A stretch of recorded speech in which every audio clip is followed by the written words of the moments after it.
Ja, mein Name ist Maximilian Billmann. Ich habe eine Juniorprofessur am Institut für Humangenetik am Universitätsklinikum in Bonn.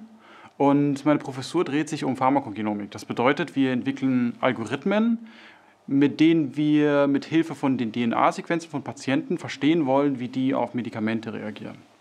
Im Grunde genommen ist die Idee bei der Forschung ja, dass wir klinisch relevante Sachen finden, Zusammenhänge verstehen. Und damit wir das können, müssen verschiedene Ebenen zusammenarbeiten. Dann gibt es natürlich die klinischen Daten, die in vielen Kollaborationen vielleicht gar keine Rolle spielen, aber dem im Grunde genommen unterliegen, und Erkenntnisse davon nehmen wir dann und versuchen, die in Grundlagenforschung dann besser zu verstehen. Und ein kritischer Schritt ist, dass wir dann diese Datensets, die besonders interessant erscheinen und relevant sind für das, was unsere Kollaborationspartner vielleicht machen wollen, dass wir diese Datensets dann nehmen und dann weiter untersuchen bezüglich bestimmter Signale für das, was uns biologisch interessiert. Und ein Beispiel ist die Kollaboration mit Katrin Lepek hier am Universitätsklinikum. Sie interessiert sich für RNA-Biologie, also Translation im Großen.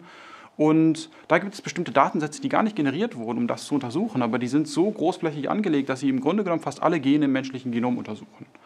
Und in diesen Datensätzen haben wir gefunden, dass es da ein ziemlich reiches Signal für das gibt, was Katrin Lepek untersucht.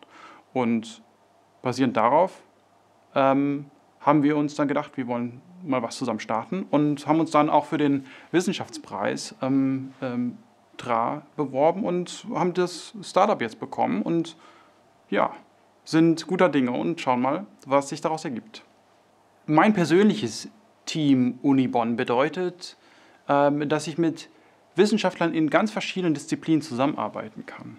Und das bedeutet ganz konkret für mich, der an der medizinischen Fakultät arbeitet, aber tatsächlich mit Daten und KI arbeitet, dass ich tatsächlich mit Leuten zusammenarbeite, die klinische Daten haben, aber die auch experimentelle Daten haben, bis hin zur Mathematik. Das erstreckt sich dann über mehrere Fakultäten an der Uni Bonn.